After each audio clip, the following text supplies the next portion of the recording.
Mike's local news, straight to the point.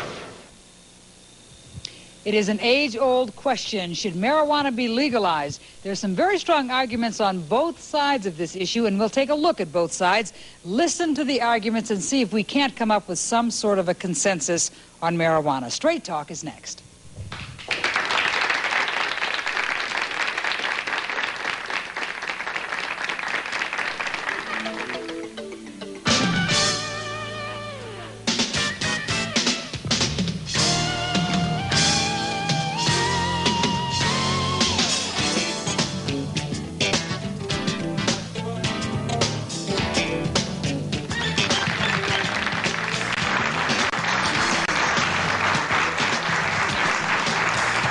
For being with us this morning. You know, it's a slap on the hand in some locations. It's jail time in others. Should marijuana be legalized? We're going to talk about that this morning. Mike Whitty is here. He is from PRA Yes, or Personal Responsibility Amendment. Yes, that's a group that wants to take the drug trafficking out of the mix. He's also a member of the ACLU. Sheriff Robert Ficano is also here today, Sheriff of Wayne County, of course. He is the chair of HIDA, and that is the High Intensity Drug Trafficking Area. He is a board member, and welcome. It's good to have both of you here on a topic. Use. So you could actually get at the public's concern about the gateway and the negatives to drugs by a public health model. You reach more people by surfacing it and normalizing it, making it something like we treat alcohol and the problems associated with alcohol, and make distinctions between use and abuse. And the teenage marijuana use in the Netherlands is lower than ours, and their coffee houses have not resulted in wider drug use. In fact, I found the Dutch students adhering to beer as king, scorning anything but their traditional cultural taste for beer. But you say draw a line between use and abuse. I mean, you really... I'll draw you a line between use and abuse. One cold beer in a refrigerator should not result in civil forfeiture. A simple possession of one beer... What is civil forfeiture? A civil forfeiture, snatching a house without even prosecuting an individual, snatching a car before the person is convicted. Grabbing a car off 8 Mile before they're even convicted. You are losing me, sir. Well, there's a lot of police abuse of civil liberties and a lot of constitutional threats to the drug war. We've lost most of our Bill of Rights freedoms. We've lost a lot of Fourth Amendment freedoms. With the kind of Supreme Court Bush is going to create, we're going to lose a lot more ground.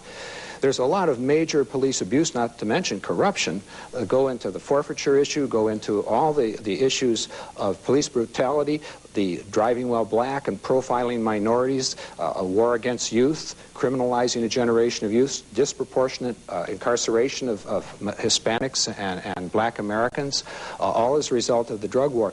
Tell me something positive about decriminalizing or legalizing marijuana, because I'm lost. There's less marijuana use where it is tolerated in the Netherlands than there is here in the United States. So you're... Limited personal use. If that's their particular and that's whatever definition choice. You decide. So it'd be all right to pass it on to your kids and things like that. If you grow it personally, you pass it on to your youngsters. You keep it away from kids, cars, and the public. All right, yeah, but like I said, kids are going to imitate what they see their parents do. What is a social taboo right now? Let's face it. We know we have problems with alcohol. We know we have problems with tobacco and things like that.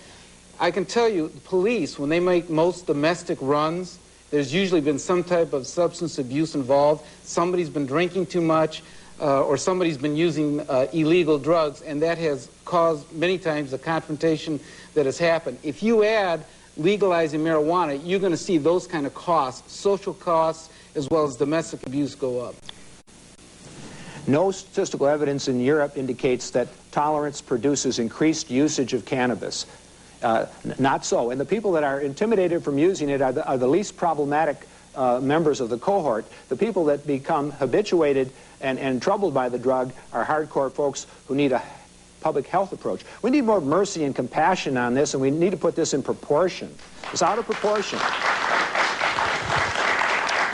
Hi, I'm sorry.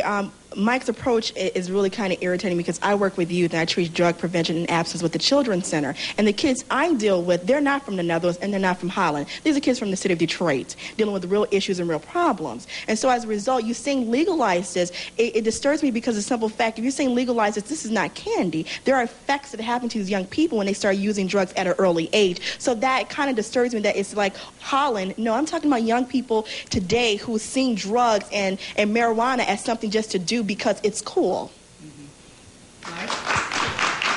The indications I have is that minority use of cannabis is less than the white suburban use of cannabis, and the minority community is targeted by the police. The minority community is paying a tremendous price. The war on drugs is being taken out of the hide of the black community in incarceration, in prison industrial complex, in profiling black drivers. The penalty of this drug war that's targeted on the poor and targeted on the black community is result in more police corruption, more police brutality on the black community. It's a tremendous and exorbitant price for the black community to pay to pretend there's piety in the land, and you're letting the cops and Benny Napoleon cover your bases for you. It's dangerous territory as far as I'm concerned.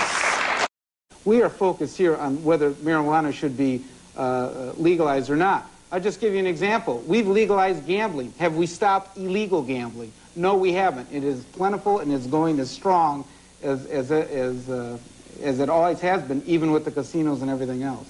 Okay, we're going to take a break. We'll talk a little bit more right after this. I think obviously we're not going to come to a consensus, but we will talk more, so stay with us. We'll be right back.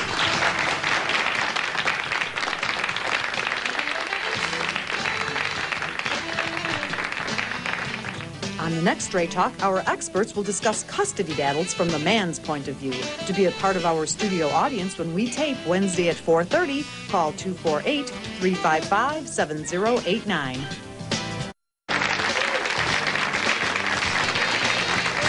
We've got lots of issues here and very little time. Your question. Yes, I'm concerned that the sheriff seems to be talking in terms of wishful thinking and opinion. He cites studies that he can't name, where, of course, Mike Whitty can name his studies.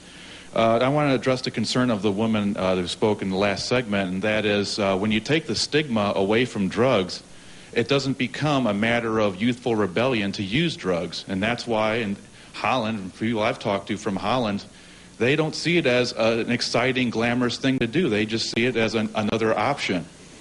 So take some of the glitz out and it becomes... Right, so these arguments that the sheriff is using are true in spades, but they're true against his point, not for his point. Sheriff? Sure, Amir, a couple of things. I'll give you a real-life example. In Alaska, when the Supreme Court ruled one of the marijuana statutes unconstitutional, at that point, the legislature wasn't in session, so it was legal to have possession of marijuana for 2 or 3 months until they changed the law. In the high school, before that court ruling, at that point, alcohol was the greatest amount of abuse of a substance. After that ruling, marijuana surpassed alcohol. The youngsters saw it, took advantage of it, and that's a real-life study that actually happened. So you can go look it up in Alaska and see the results that they had. You're watching WXYZ 7. Now, Action News. Good evening to you. In downtown Detroit today to call attention to what they believe is unfair drug practices. Cures, Not Wars staged its 2002 Michigan Marijuana March at Washington Plaza. This year they say they're demanding that drug addicts get the treatment they need without being punished. The group says it also wants to see marijuana legalized.